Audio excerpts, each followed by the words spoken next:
sama-sama tayong magiging saksi.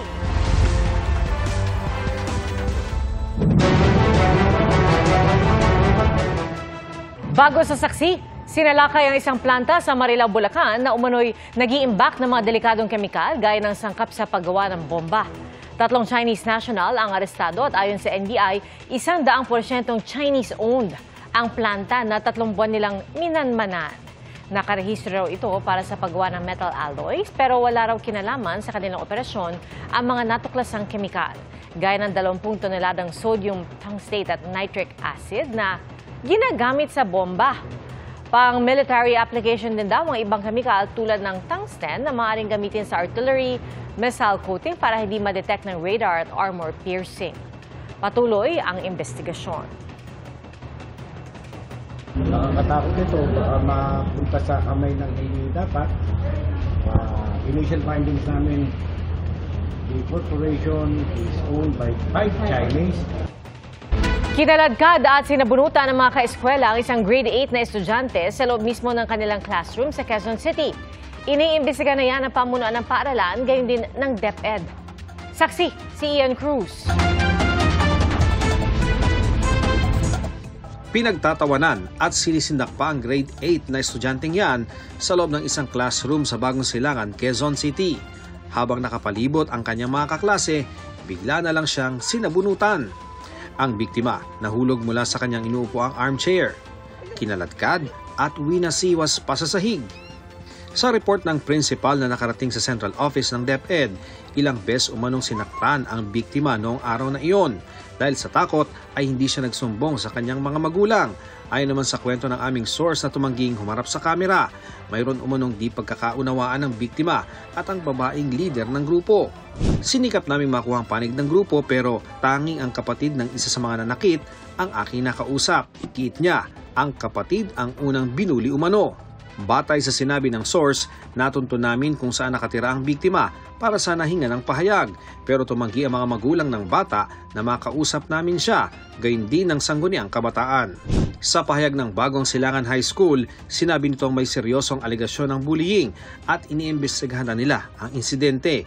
Hiling nila sa publiko na magtiwala sa mga nailatag na noong paraan ng paghawak sa sitwasyon. Tiniyak din nila sa kanilang mga estudyante at kanilang pamilya na committed silang maglaan ng anilay safe and supportive learning environment. Bawal nila ang anumang paraan ng pambubuli at aaksyonan nila ito.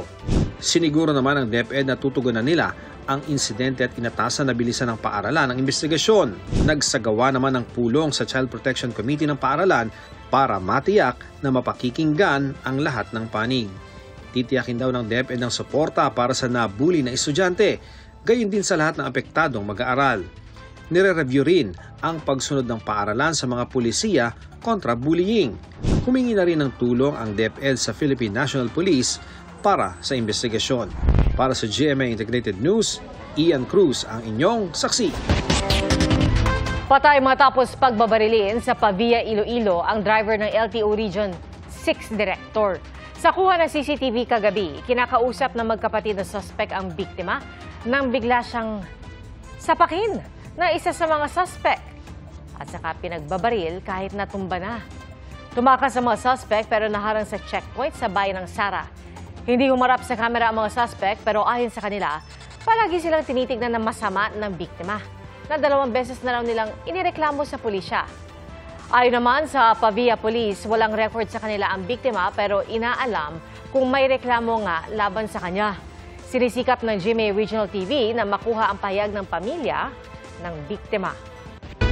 Pinagpapaliwanag ng COMELEC ang isang kandidato sa Pasig City kasunod ng sinabi niya na pwede raw siyang sipingan ng mga solo parent. Ang kandidato humingi na paumanhin at sinabing nagbibiro lang siya. Saksi, si Sandra Aguinaldo. Pwede. May mga nabigla sa sinabi ng isang kandidatong tumatakbo sa pagkakongresista habang nangangampanya sa Pasig City. Kaya ito ang ambag ko para sa mga solo parent ng Pasig. Minsan sa isang taon, ang mga solo parent na babae na nireregla pa,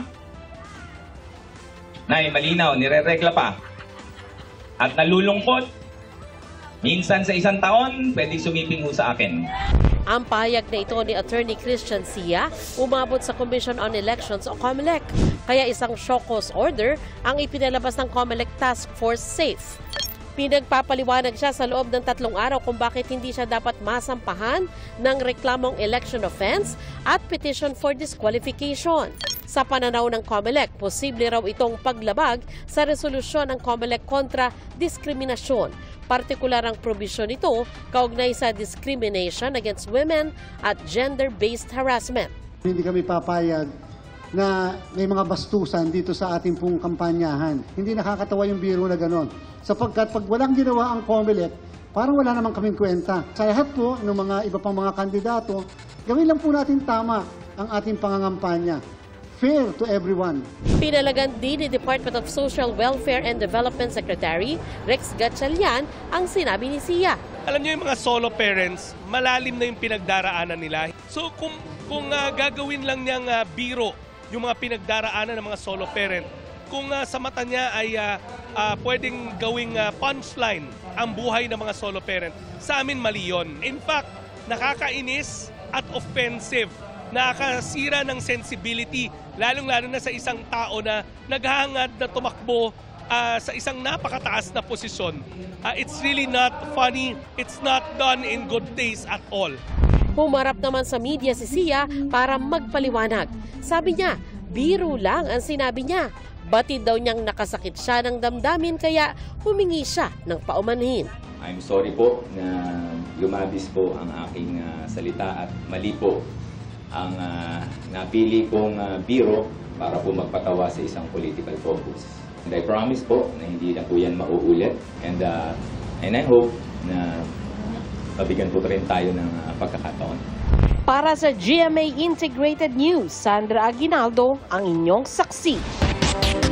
Hinahanap ang may-ari ng isang SUV na nasangkot sa panibagong insidente ng road rage sa Quezon City. Ang driver ng SUV na may plakang 8, nagbantang babarilin ang kaalitan. At sa Antipolo naman, nagsuntukan ng rider at e-trike driver na nagkasagian. Ating saksihan. Mag-aalas 3 kahapon nang maabutang ng susuntukan ng 2 lalaking yan sa gilid ng kalsada sa sumulong highway sa Antipolo City. Rider at e-trike driver ang dalawa na parehong tumama sa pader habang nagpapalitan ng suntok. Paano nga ba sila humantong dyan? Parehila naman kaya dyan ha, madami kami. Hindi pa masyadong kita sa video pero nasa loob pa lang ng e-trike ang driver nito. Tila nagkakainitan na sila ng rider hanggang sa hinatak na ng rider ang kaalitang driver papunta sa gilid ng kalsada at doon nagsuntukan. Maya-maya, isa pang rider ang lumapit para awatin sila.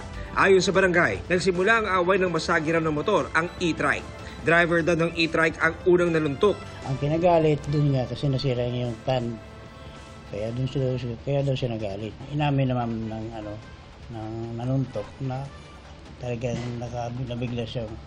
Kaya sa init daw ng kanyang ulo, sinuntok niya kagad yung nakabangga. Kaya pagganti ng ating nakabangga, sinalyas siya, di ba? Sinalyas hanggang napunta sa pader. Nagharap na raw sa barangay ang magkabilang panig na sinusubukan pa namin makuhanan ng panig. Medyo kumalma naman po. Bagkus nagkamayan sila, nagkasundo naman. Inamin naman nung nila nagkamali pa rin. Ayon sa Antipolo Police, wala pa silang natatanggap na reklamo kaugnay ng insidente. 2 driver din ang nagkainitan sa Quezon City. Sa viral video na ito sa social media, kita ang paglapit ng SUV driver saka binantaan ang nakaalitan driver. Ang sasakyan na nagbantang driver may number 8 protocol plate na ini-issue lang sa mga kongresista. Sa isang pahayag, sinabi ni House Secretary General Reginald Velasco na base sa video, mukhang peke ang plakang gamit. Tila wala raw kasi itong mga security feature ng tunay na 8 protocol plate. Hinimok ni Velasco ang mga otoridad na agad imbisigahan at panagutin ang driver ng SUV. Inaalam naman ng LTO kung sino ang may-ari ng SUV. Sa gitna ng mga sunod-sunod na insidente ng away kalsada, naungkat tuloy sa kamera ang ilang nabingbing panukala kontra road rage. Apela sa Pangulo ng isa sa 9 na may akda ng panukala, sertipikahang urgent ang mga inihain nila na pinagsama-sama na ng komite sa isang substitute bill. Hindi bababa sa 250,000 pesos na multa at 6 na buwang pagkakakulong ang panukalang parusa.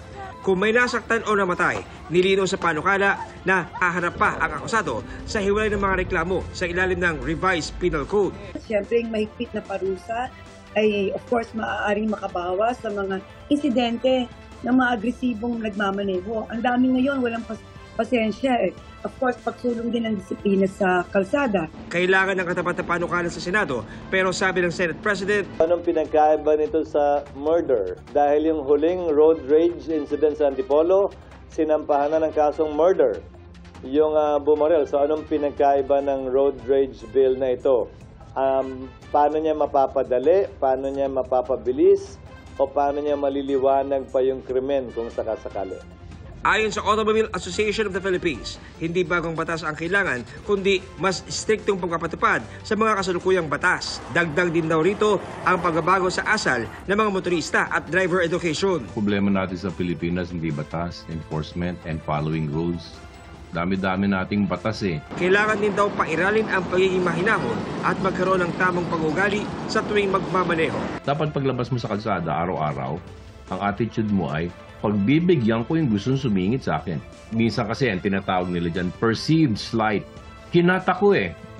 Hindi ka naman kinat eh. Diba? May bato rin sa kanan, iniwasan niya yung bato. Para sa GMA Integrated News, John Consulta, ang inyong saksi. Simula April 9, papayagan na sa mga piling oras ang mga provincial bus sa EDSA bilang paghahanda sa dagsa ng mga babiyahe ngayong Semana Santa. At asahan na rin daw ang road reblocking sa ilang bahagi ng EDSA. Saksi, si Oscar Oida. Pagpasok ng gabi ng April 9, asahan ng makakakita ng provincial bus sa ilang bahagi ng EDSA. Ayon sa MMDA, papayagan silang dumaan sa EDSA mula alas 10 ng gabi hanggang alas 5 ng umaga. Ngayong inaasahang magsisimula ang dagsa ng mga pasaherong biyaheng probinsya para sa Semana Santa. Pero bawal pa rin pong tumawid, meaning yung mga buses galing sa north hanggang Cubao lang po yung pinakamalayo nilang destinasyon. Yun naman pong galing south hanggang Pasay lamang. Simula April 16, Miyerkules Santo, hanggang April 20, Linggo ng Pagkabuhay, 24 oras sa silang papayagan sa EDSA, pero bawal pa rin tumawid mula NLEX hanggang SLEX. Sa mga bus terminal naman sa EDSA, ipatutupad ng MMDA ang nose-in, nose-out policy para tuloy-tuloy ang biyahe. Bawal pong magmaniobra sa karsada dahil alam niyo naman po pag nagmaniobra kahit 1-2 minuto lamang yan, ang effect niyan po sa traffic ay humahaba. Para naman sa mga pribadong sasakyan, suspendido ang number coding scheme sa Huwebes Santo at Biyernes Santo. Maglalagay rin ng MMDA ng tow trucks, ambulansya at iba pa sakaling may masiraan o maaksidente sa daan. 6 na portable CCTV cameras ang ide-deploy para makatulong sa pag-monitor, gayon din ang mahigit 2,000 MMDA personnel. Magpapatupad ang MMDA ng no day off, no absent policy sa kanilang mga tauhan mula April 16 hanggang 21. Sa panahon ding yan, asahan ng magkakaroon ng road reblocking sa ilang bahagi ng EDSA. Marami po tayong i-allow na construction sa ating mga karsada, particularly road reblocking ng 24 hours. Magsisimula po yan ng April 16 hanggang April 21 ng 5 a.m. Pero dapat po by April 21, which is a Monday, ng 5 a.m., malinis na po yung karsada at madadaanan na po. Para naman sa mga suki ng MRT3, wala munang biyahe ang tren mula Huwebes Santo hanggang Linggo ng Pagkabuhay para sa maintenance activities. Extended naman ang operating hours sa Miyerkules Santo. 10:30 p.m. ang last trip mula North Avenue habang 11:09 p.m. mula Taft Station. Sinuspindi naman ng Department of Transportation ang pagbabawal ng MRT3 sa mga bagahe na lampas 2 feet by 2 feet ang laki. Ipinatupad noon ang polisiya dahil kumakain daw ito ng malaking espasyo sa bagon. Pero kinestyon at pina-review ito ni Transportation Secretary Vince Dizon matapos punahin ang polisiya online. May mga commuters na galing ng probinsya, siyempre malaki yung dala. Paano mapapadali yung commute nung tao kung lilimitahan nila? Kaya sila nag-MRT number 1, gusto nila mapadali. di ba po? Kasi ilang minuto lang ang biyahe. Para sa GMA Integrated News, ako si Oscar Oida ang inyong saksi. 14 na babae ang nasagip ng mga otoridad mula sa umano'y pambubugaw at 8 sa kanila mga menor de edad. Saksi, si John Consulta, exclusive. Sa magkahiwalay na operasyon kahapon, nakuna ng NBI Rizal District Office ang aktual na pagbibilang ng pera ng 2 umano'y bugaw. Ang sumunod dito, ang agarang pag-aresto sa kanila. May karapatang manahimik. Sinagip ang 14 na babaeng binubugaw ng mga suspect. Ang ilan, nakasakay pa sa taxi, habang ang iba, nasa kwarto sa isang motel. 8 sa nasagip, pawang mga minor de edad.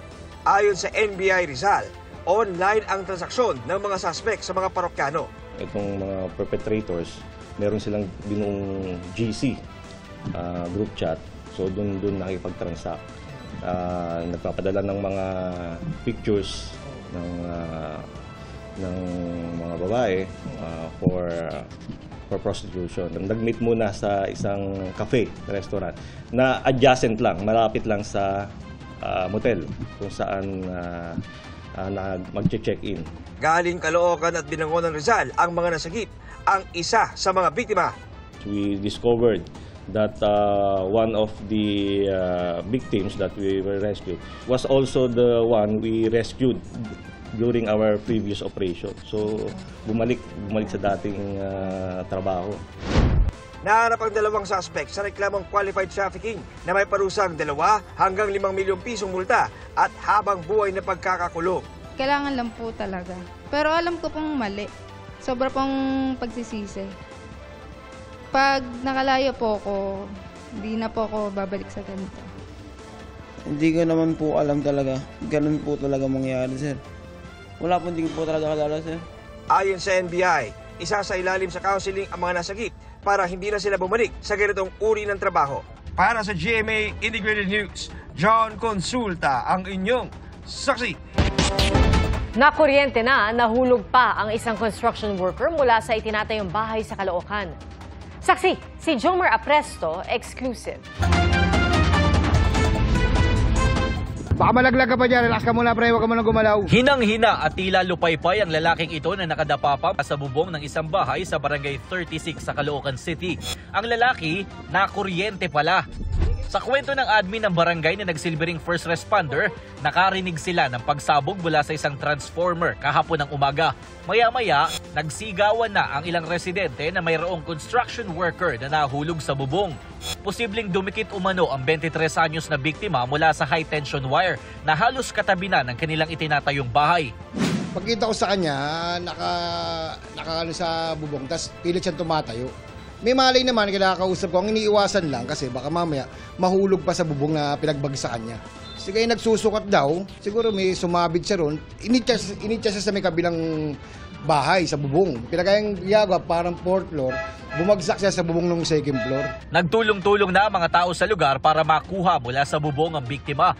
Tumagal na mahigit 20 minuto bago dumating ang Caloocan DRRMD kung saan ginamitan pa siya ng spine board para maibaba at maisakay sa ambulansya. Kanina sabi ang balita critical, ang huling balita ko ngayon medyo okay naman daw. Sabi pa ng barangay, nakahanda naman na sagutin ng may-ari ng itinatayong bahay ang gastos ng biktima sa ospital.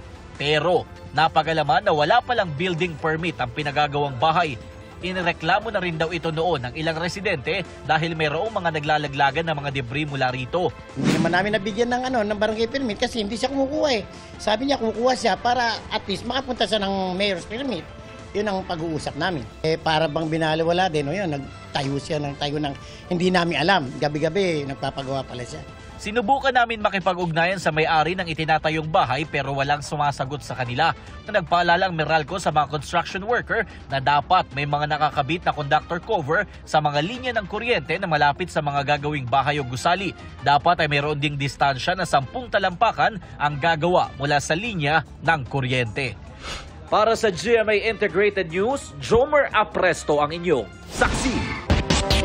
Tanggal sa pwesto ang 8 pulis matapos umanong magnakaw ng 27 milyong piso mula sa kanilang operasyon sa Las Piñas. Itinanggi naman ng team leader ang mga paratang sabay giit na tinangka silang suhulan ng kanilang target. Saksi, si Marisol Abduraman, exclusive. Bulto-bultong pera pero dalawa ang paliwanag. Sabi ng 8 pulis na miyembro ng Special Operations Unit ng Eastern Police District, ito ang ipinangsul sa kanila ng inoperate na Chinese Alas Piñas na wanted sa kasong illegal possession of firearms.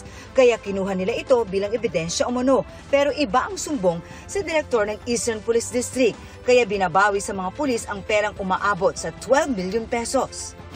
Nagnakaw daw sila. Maraming items na nawawala, ng allegedly nawawala, at pati mga pera. Sabi ng kapatid ng inoperate na Chinese, hindi ang kapatid niya ang nasa warrant na bitbit ng mga nagpakilalang pulis pero nakasibilyan. The police, they are come inside to arrest my brother, and then they just bring the arrest letter, and my brother is a totally different person, it's not the same person. Ginalaw rin umano ng mga pulis ang CCTV at pinabuksan ang vault. Kinuha umano nila ang 27 million pesos cash, higit pa sa na-recover sa mga pulis. Nawala rin umano ang di pa matiyak na halaga ng foreign currencies, gold bar at mga mamahaling alahas at relo. Ayon sa APD, sinibak na sa pwesto ang 8 pulis. Were they able to arrest the subject person? Actually, ma'am, na-aresto nga yung subject person. Inihahanda na ng EPD ang mga reklamong administratibo at kriminal, partikular na ang robbery extortion laban sa mga sangkot na pulis. Under investigation na rin ang lahat ng kasama nila sa kanilang unit, kabilang sa nasisilip din. Hindi sila nakipag-coordinate sa Las Piñas. Wala silang body camera and wala rin silang ARD nung nag-conduct sila ng execution itong warrant of arrest. Nang makausap ko ang mga inaakusahan, tanging team leader nila ang nagsalita. Marinyang itinanggi ang aligasyon. Mali po lahat yun, ma'am. Hindi po totoo yun, ma'am. Ang totoo po talaga ron, ma'am. Huli namin sa warrant yung tao, ma'am. Ngayon binigyan kami ng pera, ma'am. Hindi ako pumayag ron, ma'am. Kasi ang gusto, maiwan siya. So may mga nilabag daw? Ma'am, hindi ko na po masasagot yan, ma'am. Dinesarmahan at isinailalim na sa restrictive custody ang 8 pulis ng DSOU, kabilang na ang kanilang hepe, habang iniimbestigahan ang insidente. I cannot tolerate this kind of actuations. Nakakagalit. Para sa GMA Integrated News, ako si Marisol Abduraman, ang inyong saksi. Inflation o pagmahal ng mga produkto at serbisyo sa bansa bumagal nitong Marso mula sa 2.1% na inflation rate noong Pebrero. Bumaba ito sa 1.8% itong Marso. Mas mababa rin ito kumpara sa 3.7% inflation rate noong March 2024. Ayon sa Philippine Statistics Authority, nakaambag sa pagbagal ng inflation ang mabagal ding pagmahal ng food at non-alcoholic beverages. Pilipinong cameraman na kasama ng inireklamong Russian vlogger na nambastos sumunod ng mga Pilipino for the content. Maaari rin daw mapanagot ayon sa Malacanang. Nakarating na rin daw kay Pangulong Bongbong Marcos sa mga ginawa ng vlogger at ipinag-utos na papanagutin ito.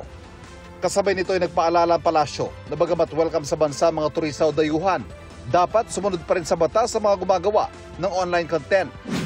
Taas presyo sa gasolina at diesel nakamba sa susunod na linggo. Ayon sa Oil Industry Management Bureau, base sa 4 na araw ng trading, posibleng tumaas hanggang 70 sentimo ang kada litro ng gasolina, hanggang 60 sentimo naman sa diesel. Ang kerosene posibleng walang pagbabago di kay gumalaw ang presyo ng 20 sentimo. Kabilang sa mga dahilan ng paggalaw ng presyo ang pag-anunsyo ni US President Donald Trump ng reciprocal tariffs sa mga trading partner nito. Para sa GMA Integrated News, Ivan Mayrina ang inyong saksi. Pinabulaan na ni Pangulong Bongbong Marcos na wala ng pondo ang PhilHealth para tulungan ang mga may sakit. Sinabi po niya ito sa isang talumpati sa Antipolo kanina. Anya, sa halip na mabawasan ay lumawak pa ang mga iniaalok na serbisyo ng PhilHealth sa nakalipas na taon. Sinabi po ito ng Pangulo sa gitna ng kinakaharap ng mga legal na hamon hinggil sa issue sa pondo ng PhilHealth. Katatapos lang ng Korte Suprema sa mga oral argument kaugnay ng mga petisyong kumukwestiyon sa constitutionality ng paglipat ng nasa 89.9 billion pesos na hindi nagamit na pondo ng PhilHealth sa National Treasury. 3 Pilipino ang inaresto sa China dahil umano sa pange-espiya. Ayon sa Foreign Affairs Department, tutulungan sila ng gobyerno. Saksi si JP Soriano. Natanggap na ng Department of Foreign Affairs ang abiso mula sa China na may 3 Pilipinong inaresto doon dahil umano sa pang-eespiya. Ayon sa Department of Foreign Affairs, tutulungan ng gobyerno ang 3. The Philippine Consulate General in Guangzhou is providing all necessary assistance, including appropriate legal support for the said Filipinos. Ang pag-aresto sa 3 Pinoy inanunsyo ng Chinese Foreign Ministry kahapon sa isang press briefing. Hindi pinangalanan ng China ang mga Pilipinong inaresto, pero sinabi nilang taga-Palawan ang mga ito. Lumabas sa iba't ibang Chinese media na ang isa sa mga Pinoy na inaresto ay nakitang malapit sa isang military facility sa China. Sabi rin sa Chinese media na sa isang press conference, umamin umano ang 3 at nagsabi umanong nagsisisi sila sa kanilang ginawa. Naghahanap ng paraan ang GMA Integrated News para makuha ang panig ng 3. Hindi pinangalanan ng DFA ang 3 Pinoy. The department has conveyed to the Chinese government to ensure that these allegations are tried with due process and with full respect to the rights of the said Filipinos in accordance with domestic law and the Philippines-China Consular Agreement. Ang Philippines-China Consular Agreement ay pinirmahan ng China at Pilipinas sa Hong Kong noong 2009, kung saan nakasaad na ang isang Pilipinong masasangkot sa anumang problemang legal sa China ay maaaring tulungan ng konsulado ng Pilipinas. Dito sa Pilipinas, may ilang Chinese national ang inaresto ng mga otoridad dahil din sa umano'y pang-eespiya. Nakita ang ilan sa kanila na nagmamanman sa may Palawan, kung saan nagsisimula ang mga maritime mission papuntang West Philippine Sea. Para sa GMA Integrated News, JP Soriano, ang inyong saksi. Ang Rodrigo Roa Duterte.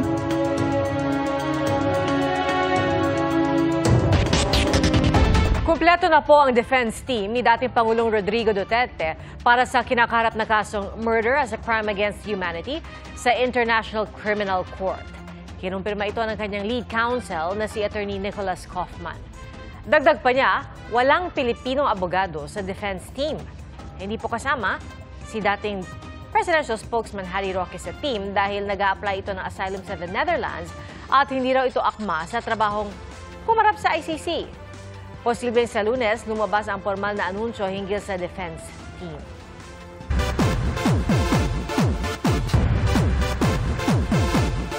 Matapos magka-hamstring strain, handa na ulit sumabak si Ruru Madrid sa taping ng Lolong Pangil ng Maynila.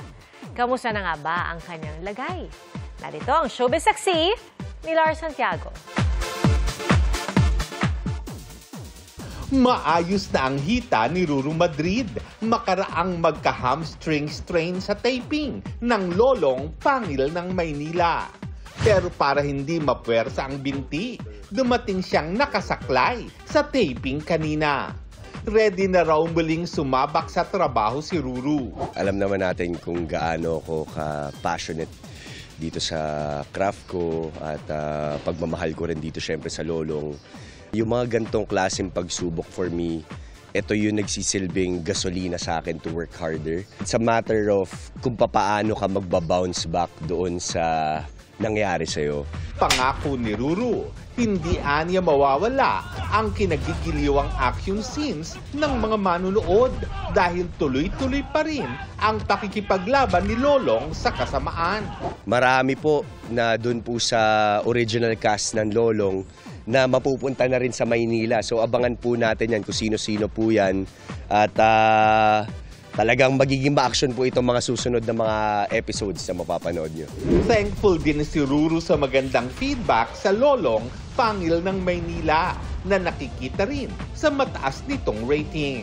Nakakatuwa kasi ang ganda ng storya, ang ganda ng feedback ng mga tao after nating sa panibagong yugto natin na Pangil na ng Maynila siya. Sobrang na-excite ako kaya nangihinayang ako dun sa momentum eh. So sabi ko kahit na 4 na araw pa lang ako nagpapahinga, kinakailangan ko na ulit mag-taping. Siniguro naman ni Ruru na walang kailangang ipag-alala ang kanyang mga tagahanga. At soon ay may fun rest time naman daw si Ruru kasama ang girlfriend na si Bianca Umali. Self-healing naman kasi ang hamstring natin eh. Kumbaga kailangan lang po talaga siyang ipahinga. Nagpaplano kami ni Bianca na mag-El Nido ng Holy Week. To reset, makapag-focus ulit, makapagpahinga, as in, yung talagang pahinga. Na wala kang ibang iisipin, wala kang ibang gagawin, kundi, mag-enjoy lang. Para sa GMA Integrated News, ako si Lars Santiago, ang inyong saksi.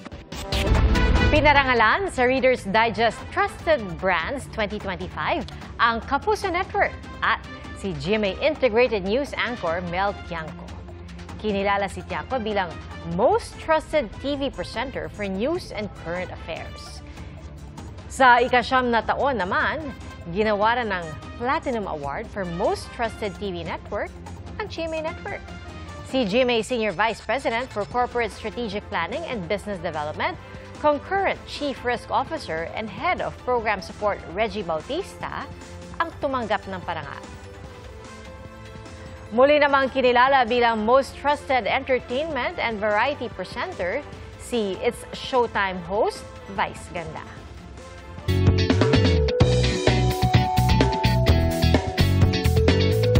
Hindi lang good vibes ang hatid ng mga alagang hayop. Bit-bit din nila ang suporta at pag-asa para sa mga biktima ng sakuna tulad ng mga apektado ng lindol sa Thailand. Saksi si Bernadette Reyes.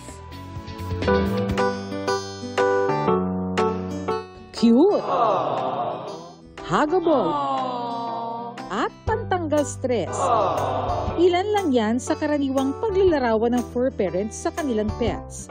Kaya hindi na nakapagtataka na base sa isang pag-aaral ng Commission on Population and Development, dumarami na ang mga Pilipinong mas gustong mag-alaga ng fur babies kesa magkaanak, lalo na sa mga gusto munang maging financially stable. Nakaaaliw rin kasi ang mag-alaga ng fur babies tulad ng pusang ito na hilig daw magtago sa karton. Ang isa namang ito wala nang makita sa haba ng bangs. Meron ding uma-attitude at palaging puyat. Biro pa ng isa, mas amo pa ang pusa at humans talaga ang alipin. Sabi naman ng iba, nakatulong din ang pet sa kanilang mental well-being. Malaki talaga ang naitutulong ng mga hayop, hindi lang sa damdamin, pero pati na rin sa mga sakuna. Sa Bangkok, Thailand, katuwang ng mga rescuer ang ilang aso para sa search and rescue operations, kasunod ng malakas na lindol kamakailan. Ang K9 unit tumutulong sa paghahanap ng survivors mula sa gumuhong building. Ang 2 golden retriever naman na reassign sa temporary shelter para maghatid ng comfort at emotional support. Sit.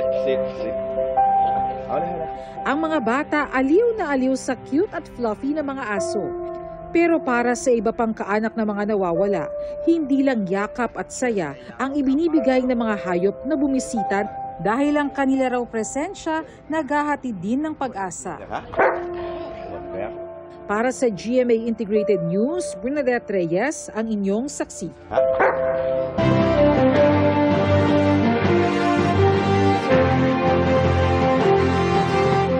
38 araw bagong eleksyon 2025. Kapakanan ng mga Pilipino ang binigyang diin ng mga kandidato sa pagkasenador sa kanilang kampanya. Ating saksihan. Edukasyon de kalidad ang isa sa mga plataporma ni Ariel Querubin. Dagdag pondo para sa kabuhayan ang tututukan ni Tito Soto. Edukasyon ang gustong tutukan ni Senador Francis Tolentino. Isusulong daw ni Congressman Erwin Tulfo ang 200 pesos legislated wage increase. Pagpapalawig ng SMEs ang isa sa mga isinusulong ni Benhur Abalos. Binigyan din ni Abby Binay ang pagpapalawig ng kalidad ng edukasyon. Nais palakasin ni Ping Lacson ang puwersa ng pulisya. Si Senator Lito Lapid na akong tutulong sa pagpapalawig ng turismo. Si Senador Bong Revilla isusulong ang kapakanan ng senior citizens. Pagpapalakas sa sektor agrikultura ang pangako ni Congresswoman Camille Villar. Tinalakay ni Jerome Adonis ang sapat na sahod, kasama niya roon si Mimi Doringo. Maayos sa edukasyon at siguradong trabaho ang tututukan ni Bam Aquino. Nakipag-usap si Roberto Balyon sa mga magsasaka kasama niya, sina Leody de Guzman, pati na rin si Luke Espiritu. Karapatan ng mga motorista ang isusulong ni Congressman Bonifacio Busita. Tututukan ni Representative Arlene Brosas ang pagpapababa ng presyo ng mga bilihin. Susuportahan ni Senator Pia Cayetano ang kapakanan ng barangay health workers. Nag-ikot si David De Angelo sa Camarin, Caloocan. Mas mabilis sa pagkamit ng hustisya ang ipaglalaban ni Attorney Angelo de Alban. Paglapit ng serbisyo sa mga tao ang isinusulong ni Senator Bongo. Dr. Richard Mata, Ipe Salvador. Paalala ni Congressman Rodante Marcoleta, iboto ang may pangmatagalang plano para sa mahihirap. Sa Iloilo, binalikan ni Heidi Mendoza ang trabaho noon sa COA at paglaban sa katiwalian. Patuloy namin sinusundan ang kampanya ng mga tumatakbong senador sa eleksyon 2025. Para sa GMA Integrated News, Ivan Mayrina, ang inyong saksi.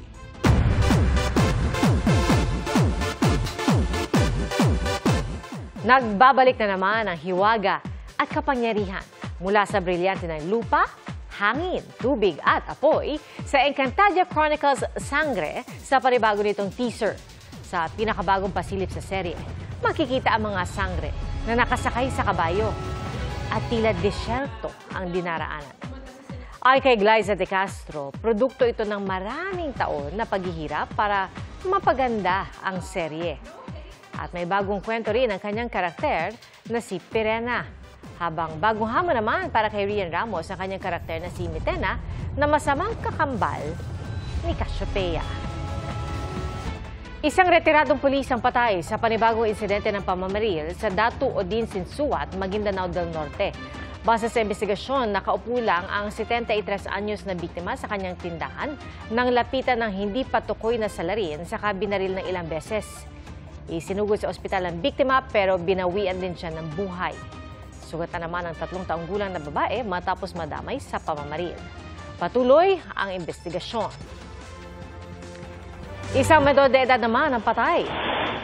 Ito po'y matapos tambangan ang sinasakyan nilang minivan sa Gindulungan, Maguindanao del Sur.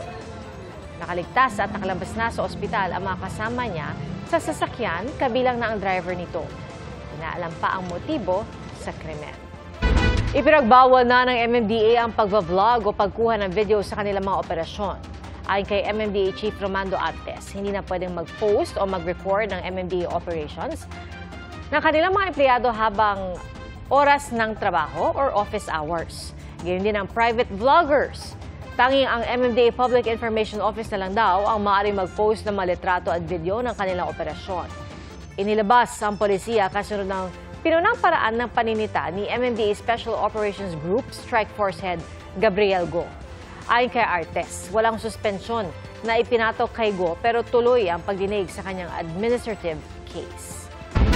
Mga kapuso, salamat sa inyong pagsaksi. Ako po si Pia Arcangel para sa mas malaking misyon at sa mas malawak na paglilingkod sa bayan.